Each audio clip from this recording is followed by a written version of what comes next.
salli wa sallim wa barik. Bismillahirrahmanirrahim. Allahumma anta rabbi la ilaha illa anta khalaqtani wa ana abduka wa ana ala ahdika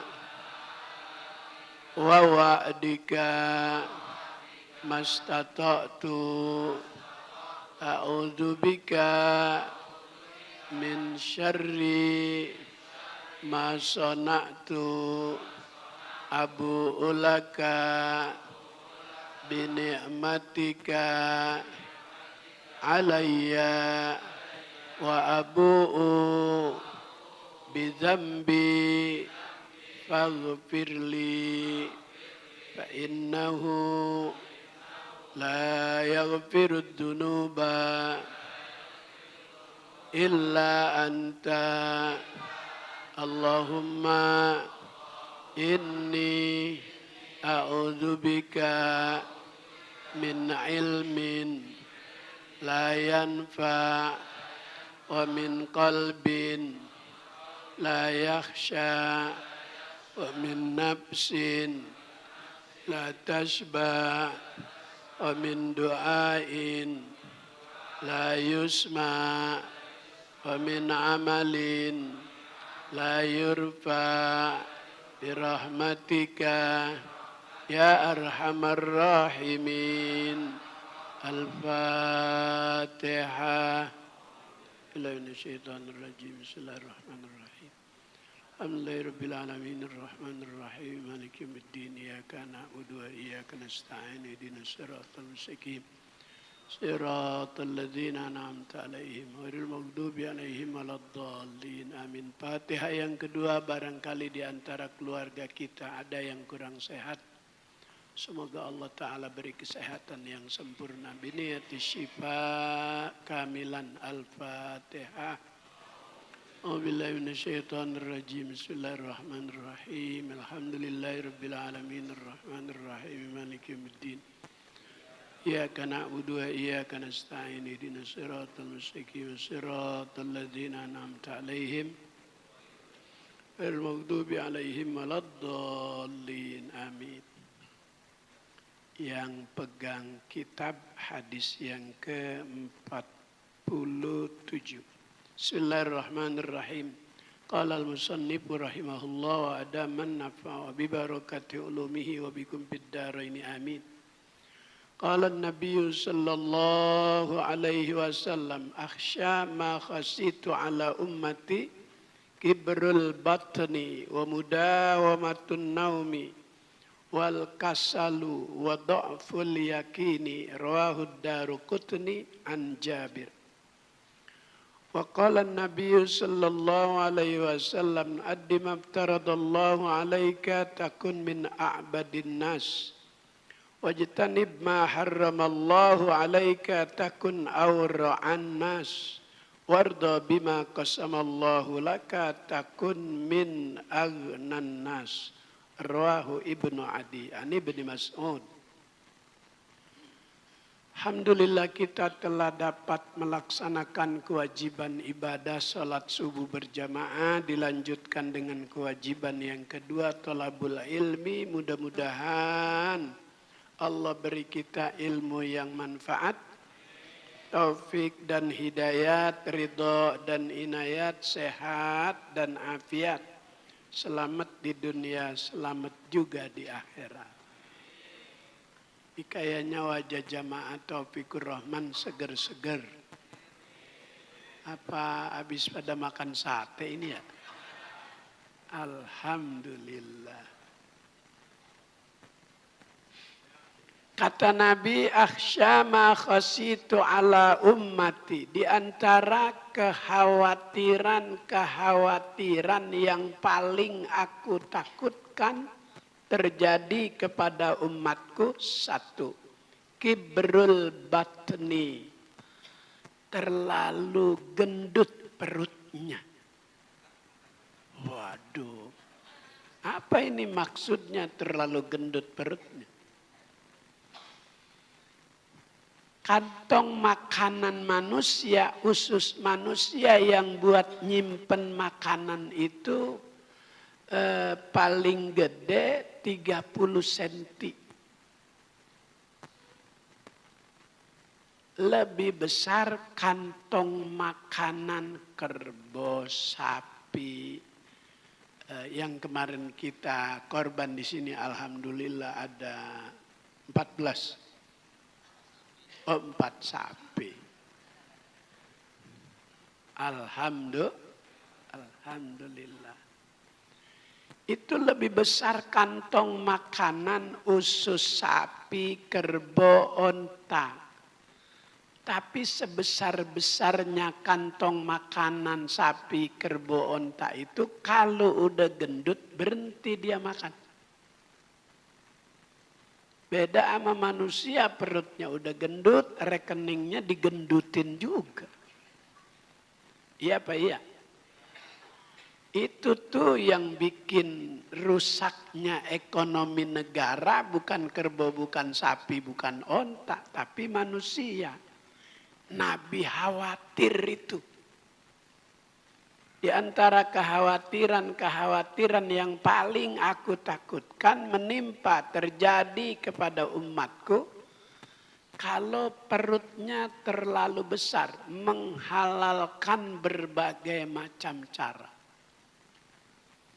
Memenuhi hawa nafsunya. Senapsu-nafsunya kerbau sama rumput bambu, jenis rumput macam-macam. Kalau di Purworejo itu rumput bambunya bagus-bagus. Sebab dia punya posisi tanah itu lembur. Makanya Purworejo itu gampang longsor. Tanahnya merah, nggak punya daya tahan yang kuat. Jika banyak tebing, hujannya lebat, itu gampang longsor. Di tempat tanah yang posisi seperti itu, rumput bambu bagus-bagus. Di Pak Ustadz ngaji segala ngomongin rumput. Iya, kebo sapi kalau udah kenyang makan rumput ya udah, kalau perutnya udah gendut ya udah, beda sama manusia. Sebab pendapatan itu akan Allah tanya, dari mana kau dapat? Kemana kau belanjakan? Mulut nggak bisa jawab. Yang jawab tangan, yang jawab kaki. Al-yauma nakhtimu ala afwahihim wa tukallimuna wa tashhadu arjuluhum bima kanu. Hari itu mulut manusia, walaupun dulu di dunia dia sebagai seorang lawyer, pengacara, piawai dalam menangani kasus-kasus besar. Orang yang tadinya salah, kalau dia bela tuh karena kepiawaiannya, kepinteran bersilat lidah, jadi menang. Padahal salah. Tapi karena profesionalnya seorang lawyer bisa menang tuh. Di hadapan Allah ditanya, tertutup mulutnya, terkunci, nggak bisa ngomong. Yang ngomong tangan. Allah nanya lagi, selain tangan saksinya apa? Kaki menjadi saksi. Maka hati-hati dengan nasihat ini agar kita tidak terbuai dengan dunia. Dunia sebentar. Mad dunya bibaqiyatin walakin. Di dunia ini enggak ada yang kekal, enggak ada yang abadi. Nuparikuha bimautin. Semua Allah akan pisah dengan yang namanya kematian. Ada manusia yang pengen buru-buru mati. Semuanya pada pengen panjang. Itu cahya kumolo kibrul batni, besarnya perut manusia. Wa mudawamatun naumi, yang Nabi khawatirkan juga selain memiliki perut yang gendut, perut yang besar, kebiasaan tidur. Kata dokter kesehatan, tidur yang bagus itu selama 7 jam. Jam 9, jam 10, 11, 12, 1, 2, 3. Jam 3 bangun. Itu menurut dokter. Tapi di mata para ahli ibadah, dia tidurnya sedikit. Tidur jam 11, jam 2 udah bangun. Yang bagus kata dokter 7 jam. Kata ahli ibadah 2 jam. Kita pilih yang mana? Pilih dua-duanya. Jadinya 9 jam. Wah, subuh jadi kesiangan. Kenapa memang kalau kebanyakan tidur, peluang untuk berkarya itu jadi sedikit. Maka orang-orang besar, orang-orang yang mendapatkan gelar sebagai kekasih Allah, walinya Allah, itu karena tidur malamnya sedikit. Dari kalangan sahabat ada namanya Wahab bin Munabbih. Wahab bin Munabbih itu tidur 20 tahun sholat subuh pakai wudhu isya. 20 tahun sholat subuh pakai wudhu isya. Berarti tidur apa kagak tuh? Lah kagak tidur-tidur 20 tahun sholat subuhnya pakai wudhu sholat isya. Berarti dari isya ke subuh dia isi dengan berbagai macam karya. Dia nulis, dia ibadah. Itu Wahab bin Munabbih dari kelompok tabi'in. Sahabat periode kedua, periode tabi'in. Periode ketiga tabi'in. Wahab bin Munabbih itu dari kelompok tabi'in yang Nabi udah ngomong. Kata Nabi, Wahab bin Munabbih itu ya'tihillahul hikmah wal ilim. Allah memberi Wahab Munabbih itu dari kelompok tabi'in berbagai macam hikmah dan ilmu. Kata Wahab bin Munabbih ini, qara'tu fi ba'dil kutubil munazzalah. Aku membaca di sebagian kitab-kitab suci yang Allah Ta'ala turunkan sebelum Al-Quran. Anna malakan munadi fi kulli sobahin wa masain minas sama'ir rabi'ah. Ada malaikat dari langit yang keempat setiap pagi sore memanggil manusia. Pertama, abna arba'in, wahai orang yang usianya udah 40. Dengerin nih yang usianya 40 nih. Ada nggak yang usianya 40? Oh belum ada ya, 35 semua kayaknya. Kalau habis makan sate 35. Kalau habis makan kangkung sama genjer 60. Abna arba'in, wahai orang yang usianya udah 40, antum zar'un qaddana hasoduh. Yang usia 40 itu engkau ibarat pohonan yang udah siap panen. Pohon mangga di pinggir jalan depan rumah orang. Daunnya gembel, buahnya banyak. Orang kalau lewat situ pasti ngeliatin, pasti ngomong.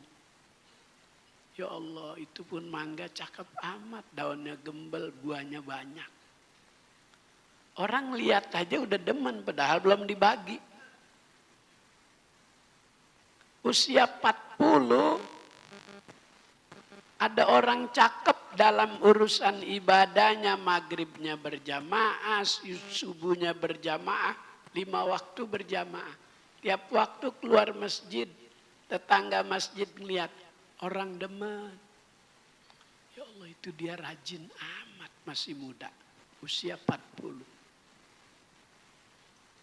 Apalagi itu pohon mangga yang daunnya gembel, buahnya banyak, pemiliknya bagi-bagiin orang.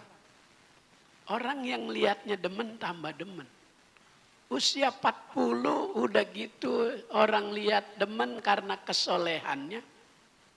Apalagi kalau dia kaya suka bagi orang. Tambah demen lagi. Khairun nas anfa'uhum linnas, sebaik-baik manusia itu yang bisa memberi manfaat kepada sesama manusia. Maka usia 40 itu digambarkan seharusnya seperti pohon mangga. Daunnya gembel, amalnya banyak, buahnya banyak, amalnya banyak. Bisa memberi manfaat orang lain.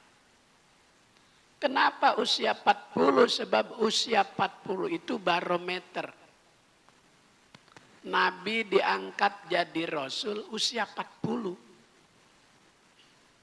Manusia yang sedang usianya 40 itu kepalanya lagi dipegang setan. Kalau usia 40 rajin ke masjid 5 waktu, hadir di majelis taklim, ke depan dia akan menjadi orang soleh. Setan tidak mampu mempengaruhinya. Tapi kalau usia 40 lagi dipegang tuh embun-embunan palanya sama tangan setan, maghrib masih diempang,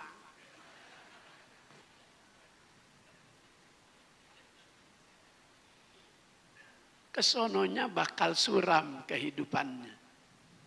Maka dikuasai oleh setan. Maghrib masang neger. Orang sini masih bisa neger pada. Paham teger? Teger itu mancing yang ditinggal. Enggak ditungguin. Dipasangnya maghrib, diangkatnya habis subuh. Pasti pada dapat tuh, nggak semuanya ikan, ada ular koros juga. Emang pada kenal ular koros? Tapi kebanyakan gabus, ganjilan, kocolan, boncelan, buncirit. Itu 4 jenis turunan gabus. Ya Allah, usia 40. Jangan dikira umur masih lama. Udah 40, kalau udah 40, wa man nu'ammirhu nunakkishu fil khalqi afala. Umur kalau Allah tambah tuh ada aja yang kurang dalam diri kita. Masih umur 30 mah batu SD Kraup. Kalau udah umur 40 pelan-pelan gigitnya. Kalau dia paksa bisa patah tuh gigi. Dulu mah lagi 30 kraus. Jagung bakar di tahun puncak. Masih ngebul 5 menit bersih. Masih muda kalau udah 40. Udah mulai tuh. Besila udah enggak tapi kuat lama. Ngaji mau tukar dengkul mulu. Ya, yang udah tukar-tukar jangan pakai. Ya ilah Pak Ustadz, gue pakai dibilang begitu, jangan. Ya tukar juga kalau udah mulai berasa kesemutan. Jangan didiemin aja. Makanya saya enak nih dikasih bangku rada tinggian jadi bisa mainin kaki. Kalau bersilah kan susah. Saat kosim itu susah. Usia 40. Dari panggilan langit yang keempat. Panggilan kedua, abna khamsin. Wahai orang yang usianya sudah 50, ma qaddamtum. Amal apa yang sudah kau persembahkan? Kewajiban ibadah apa yang kau sudah lakukan? Sebab udah 50. Maluka ma qaddamta. Amalmu itu yang kau sudah kerjakan. Yang belum kau kerjakan belum tentu. Karena umur tiba-tiba datangnya. Al-maut ya'ti baghtatan. Kematian itu datangnya mendadak. Wal qabru sundukul amal. Kuburan merupakan tempat kita menyimpan amal. Dikubur nanti. Jika amal solehnya banyak, berubah menjadi raudhah min riyadil. Kalau kuburan itu nggak bisa berubah, Nabi nggak baca tuh doa. Karena kuburan bisa berubah menjadi taman sorga, makanya Nabi baca itu doa. Tengah malam jam 12, Aisyah nyariin mana Rasulullah. Buka jendela Rasulullah hatta yura itkuhu. Ketiaknya sampai kelihatan saking tinggi ngangkat tangan saat berdoa. Yang dibaca waktu itu, Allahumma ja'al qabrahum raudhatan min riyadil jinan. Kalau untuk orang banyak, jinan. Kalau untuk orang satu, riyadil jannah. Itu Nabi lagi baca itu. Jadikan kuburan para sahabat yang dulu ikut berjuang membela agama Allah. Jadikan kuburnya bagian daripada taman-taman sorga. Kalau kuburan gak bisa jadi taman sorga, Rasulullah gak baca tuh doa itu. Karena kuburan bisa menjadi taman sorga, makanya Rasulullah baca. Sampai kelihatan ketiaknya. Ini tanda keseriusan, tanda kehusyuan, tanda kesungguhan. Rasulullah minta kepada Allah untuk mereka yang berjuang bersama Rasulullah. Maka kalau berdoa, ud'ullah wa antum muqinuna bil ijabah. Kata Nabi, berdoalah kepada Allah. Wa antum muqinun bil ijabah. Kau harus yakin doamu itu diijabah. Diterima. Makanya kita kalau di acara Maulid setelah doa terakhir Habibuhud dakwahum itu jamaah pada teriak qabul. Orang-orang pada begitu teriak, dia teriak aja lagi. Ditanya, apa itu artinya? Ya habis ini qabuli. Dia kata qabul itu kembuli. Qabul itu diterima oleh Allah. Panggilan yang ketiga, dari langit yang keempat.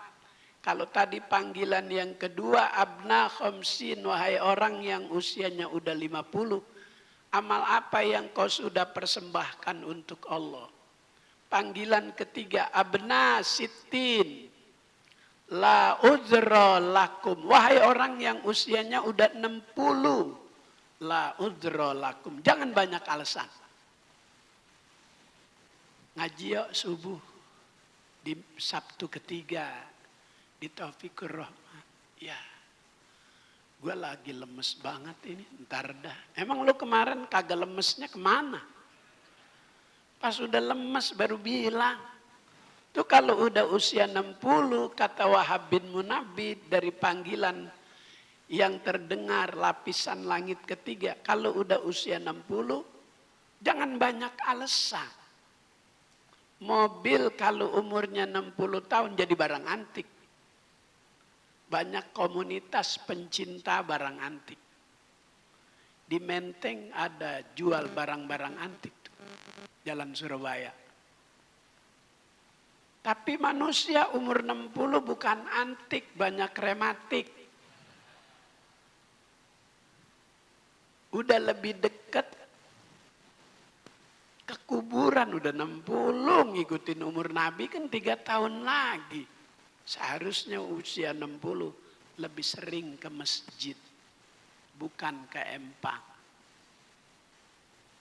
Ini udah 60, masih di empang aja. Ya Allah, panggilan yang ketiga dari langit yang keempat merupakan nasihat. Kalau usia udah 60 jangan banyak alasan. Karena dikit lagi, maka jangan terbuai dengan keindahan dunia. Wal kasalu. Nabi khawatir menimpa umatnya kalau punya sifat pemalas. Udah azan tuh, yuk berjamaah. Ya gerimis. Pakai begini lagi, ya ntar juga besar. Coba kalau ada pembagian sembako, gerimis. Jalan apa enggak jadi? Jalan. Orang udah kelihatan, walaupun hujan, bakal dapat minyaknya sekian kilo, berasnya sekian liter. Tapi pahala enggak kelihatan sengaja. Hanya bisa dilihat oleh orang yang punya keimanan ketakwaan. Salat subuh pahalanya seperti sembahyang sepanjang waktu malam. Man sholla subha fi jama'atin faka'annama qamal lailu kullu. Siapa yang sholat subuh berjamaah sama dia sembahyang dari jam 11 sampai jam 5. Kagak berhenti-berhenti. Wa man shallal isya fi jama'atin faka'annama qaman nisfal laili, yang sholat isya berjamaah kata Nabi, pahalanya seperti sholat setengah waktu malam. Maka banyakkan yang subuh. Kenapa banyakkan? Beratan. Payung ada, takut kecipretan. Sepatu bot punya, katanya berat. Ada aja alasan. Kata Nabi, kalau udah usia 60, la udro lakum, jangan banyak alasan. Nabi khawatir punya sifat malas. Wadokul yakini, Nabi juga khawatir menimpa umatnya itu kalau memiliki keyakinan yang lemah. Imannya gampang ditukar sama dunia. Iman gampang ketukar sama beras, sama minyak.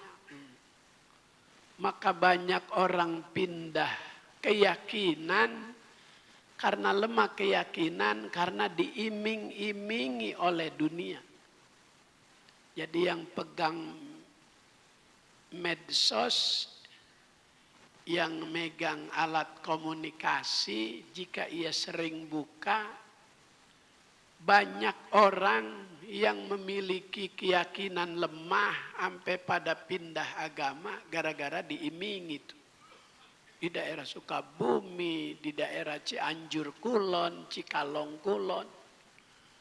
Itu ada perkampungan dulu muslimnya kuat, tapi karena menghadapi sulitnya ekonomi, mereka diiming-imingi dunia, akhirnya itu kampung sekarang ini menjadi sebuah kampung yang penduduknya 50-50 yang beda keyakinan. Waktu itu saya diundang ceramah. Tahu-tahu ada sebuah rumah dijadikan tempat untuk ibadah keyakinan orang yang beda dengan kebanyakan keyakinan orang di situ. Dia tanya tuh tokoh-tokoh agama, Buya bagaimana ini kelanjutan keadaan kampung di sini dengan berdirinya tempat itu? Saya kagak bilang, udah bakar. Enggak, tahu-tahu besok dibakar. Saya enggak bilang begitu. Nih, yang Rasulullah khawatirkan, umatnya memiliki keyakinan yang lemah. Maka jadidu imanakum biqauli la ilaha illallah. Terus perbaharui imanmu dengan menggerakkan lidah membaca la ilaha illallah. Terus. Dan itu nanti yang akan mempengaruhi akhir hidup kita. Kata Nabi, yamutul mar'u ala ma'asya alai. Matinya seseorang tergantung kebiasaan. Ada orang yang proses kematiannya susah. Untuk menyebut lafzul jalalah, kalimat-kalimat yang baik susah. Karena nggak biasa. Tapi kalau udah biasa, tanpa dipandu, tanpa ditalkinin, tanpa dibimbing, tanpa dibisikin, dengan sendirinya itu karena udah biasa. Orang kalau udah biasa zikir, kesandung juga astagfirullahalazim. Padahal jempol kukunya sampai copot tuh. Saking kencengnya tuh. Jempol kaki beradu dengan sebuah benda keras. Tapi apa yang dia sebut? Astagfirullah. Barangkali kakinya dulu waktu muda banyak dosanya. Diingetin nama Allah dengan kejadian kesandung. Sampai lepas tuh kukunya. Dia ingat astagfirullah.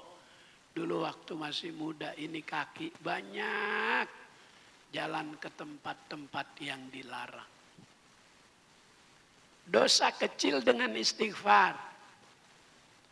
Dosa besar dengan proses bertobat. Istighfar Allah yang nyuruh. Aqul tustaghfiru rabbakum innahu kana ghaffara. Minta ampun kepada Allah karena Dia yang Maha Pengampun. Lau alimtumul khotoya hatta mala'atis samawati wal ar summa nadimtum fataballahu alaikum.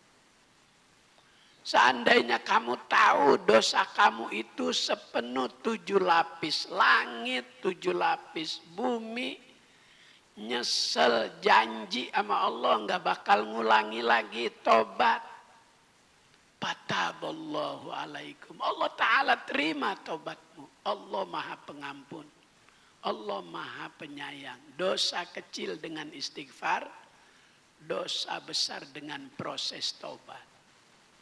Tobat yang benar-benar janji tidak akan mengulangi, janji menjauhi tempat di mana dulu dia di situ banyak berbuat dosa. Jangan udah tobat masih balik ke tempat itu. Digodain lagi sama temennya, belagu lu. Udah tobat aja masih lama lu mati, akhirnya balik lagi. Maka janji sama Allah saat bertobat menjauhi tempat itu di mana dulu dia sering berbuat dosa di tempat itu. Wa qala an-nabiy sallallahu alaihi wasallam ad-dimabtaradu alaika takun min a'badin nas. Laksanakan kewajiban yang Allah Ta'ala perintahkan kepadamu, niscaya engkau menjadi seorang manusia yang mengabdi kepadanya. Karena Allah ciptakan jin dan manusia tiada lain kecuali untuk beribadah. Wa ma khalaqtul jinna wal insa illa liya. Tidaklah aku ciptakan jin dan manusia kecuali untuk beribadah. Maka salam kita yang ke kiri saat sholat, salam ke kanan untuk kaum muslimin, muslimat, mukminin, mukminat, para malaikat Allah, pada ciptaan Allah. Yang ke kiri itu kepada ciptaan Allah, kepada makhluk-makhluk Allah, termasuk jin, salam ke kiri itu kita. Makanya ada jin Islam. Yang kalau orang habis ngawinin tuh, orang Betawi kalau dulu ngawinin, lupa ngedoain yang udah pada mati, biasanya setelah itu suka ada kejadian, ada keluarga yang kesirupan. Oh, kesurupan. Kalau kesurupan memanis ya. Kesurupan, dia ngaku namanya si Fulan, udah 3 hari kagak dikopiin. Maksudnya nggak dibacain doa, lupa nggak dipatehain. Begitu diobatin sama yang ngerti, sama yang paham. Yang ngerti lagi baca ayat kursinya dibaca juga tuh sama yang kesirupan. Malah bacaannya enakan yang sakit. Itu jin Islam. Saat kita salam akhir sholat yang ke kiri, itu dia tuh. Kita mengucapkan salam yang ke kiri kepada makhluk Allah selain manusia yang namanya jin. Dan kepada ciptaan-ciptaan Allah. Termasuk pohonan kan ciptaan Allah. Maka ada pohonan yang bisa berdialog dengan manusia. Pohon korma yang dulu Masjid Kuba belum jadi, Nabi kalau khutbah naik ke pohon korma. Setelah masjid mimbarnya jadi, Rasul khutbah nggak naik lagi tuh, nangis pohon korma. Lagi sholat Jumat. Kalau sholat Jumat, khutbah dulu baru sholat. Kalau sholat id, sholat dulu baru. Kenapa ada yang pulang? Buya lebarannya hari apa? Ya hari Minggu saya. Saya lebaran hari Minggu. Sebab proses ru'yatul hilal kita pada hari Rabu sore. Rabu sore, Rebo, malam Kemis. Cuman di kita kagak kelihatan. Di Mekah ngelihatnya sama. Hari Rebo juga, malam Kemis. Cuman di sono kelihatan. Maka di sono diputuskan di Arab Saudi tanggal 1 Zulhijjahnya hari Kemis. Kita karena kagak kelihatan tuh bulan dilihat, maka diputuskan tanggal 1-nya kita hari Jumat. Jumat, Sabtu, Minggu, Senin, Selasa, Rebo, Kemis, Jumat, Sabtu, Minggu. 10 Zulhijjahnya hari Minggu. Saya hari Minggu.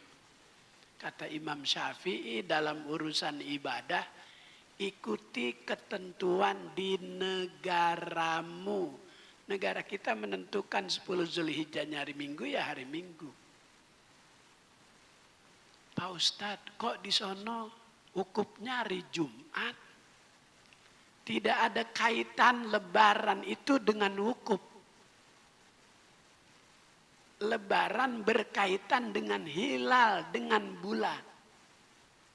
Kan kita emang beda waktu. Di sono Isya, di sini subuh. Di sono zohor, di sini asar. Di sono kelihatan, di sini kagak. Maka kata Imam Syafi'i, salah satu di antara imam mazhab yang mayoritas di negeri ini memberikan dalam urusan ibadah, ikuti ketentuan di negaramu. Pak Ustadz, saya ikut Mekah aja, saya Sabtu. Silakan. Berdasarkan keyakinan, saya yakinnya ngikutin di negara saya. Waktu dilihat nggak kelihatan, sebab kata Nabi, sumu li ru'yatihi wa abtiru li ru'yatihi. Kalau mau puasa lihat bulan, kalau mau lebaran lihat bulan. Kalau bulannya nggak kelihatan, sempurnakan bilangan Dzulqa'dahnya. Tapi kalau bulannya udah kelihatan, puasa, ya lebaran, tentukan tanggalnya. Jadi pada bingung, guru kita, Kiai Munawir hari apa lebarannya? Saya hari Minggu. Terus kalau yang lebarannya hari Sabtu, yang lebarannya hari Minggu, boleh nggak nyembelih hewan kurban orang yang lebarannya Sabtu? Kagak boleh. Belum sembahyang. Kan disuruh pasolli li rabbika. Sembahyang dulu baru menyembelih hewan kurban. Kalau sholatnya hari Minggu kagak boleh nyembelih yang hari Sabtu.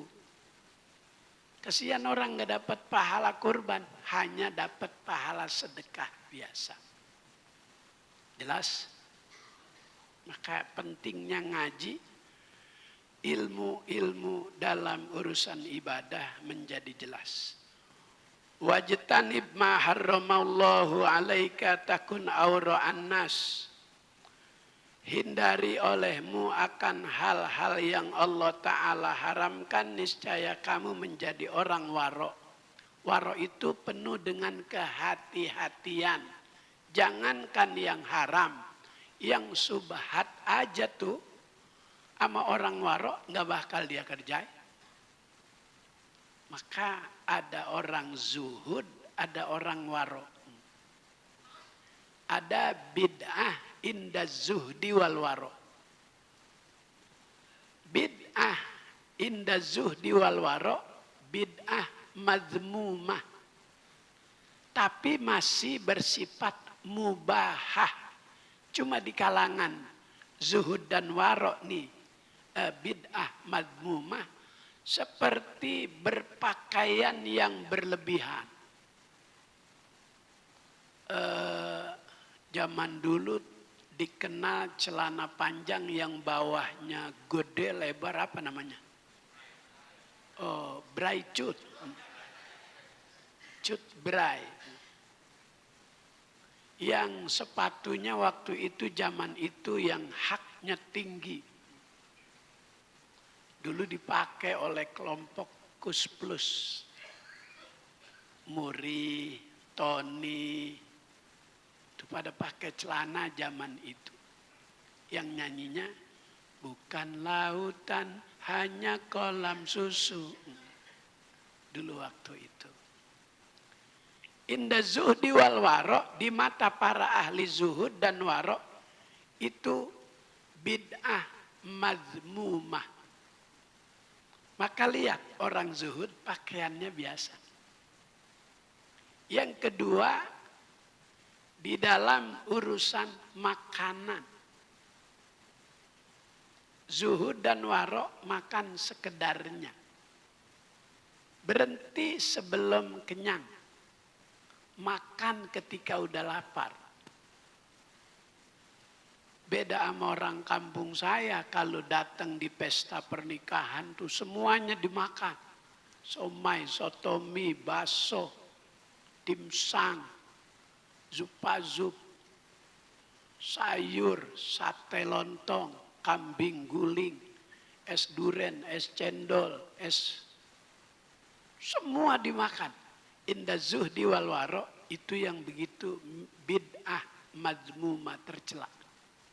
Sebab kalau kebanyakan makan nanti kibrul batni, perutnya besar, gendut. Kalau perut udah kenyang, Diundang zikir 7 hari, nyampe nyari tembok biar bisa sendera. Zikir nggak husuk, perut udah kenyang, pulas. Tapi waktu dakwahum bangun. Sebab dikit lagi besek dikeluarin.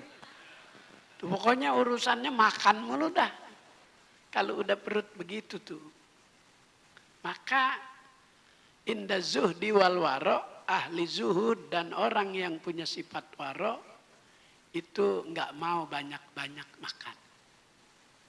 Kemudian wal masakin, rumah tempat tinggal dia inda zuhdi wal waro biasa-biasa aja. Ada rumah luas bangunan 870 meter. Kamarnya 7, pembantunya 5. Rumah gede kayak gitu cuma 2 orang. Di Permata Hijau. Bukan di Kampung Jembatan. Itu inda zuhdi wal waro, itu bid'ah yang mazmumah. Tapi masih mubahah. Masih boleh. Di mata orang lain. Maka oleh Habib Abdullah bin Alawil Haddad dalam kitab Risalatul Mu'awanah itu bid'ah terbagi 3, hasanah, mazmumah, yang ketiga mazmumah mutlakon karena bertentangan dengan Al-Quran dan hadis yang ketiga. Wardo bima qasamallahu laka takun min aghnan nas. Redo terhadap pembagian porsi rezeki yang Allah Ta'ala berikan kepadamu, niscaya kau merasakan dalam hidup ini ada rasa jadi orang kaya. Laisal ghina an kasratil arad walakinnal ghina ghinan nafs. Bukan yang dinamakan kaya itu karena menumpuk harta, tapi orang merasakan kaya itu dari hati. Maka jika kita redo dengan pembagian rezeki yang Allah Ta'ala sudah atur porsinya, kita akan merasakan ada rasa nikmat di hati. Itulah sebuah kekayaan yang hakiki. Wallahu a'lam bissawab. Allahumma rzuqna ilman nafi'a wa amalan mutaqabbala wa fahman zakiyya wa qalban khashi'a. Allahumma inna nas'aluka fahman nabiyyin, hifzal mursalin, ilhamal malaikatil muqarrabin.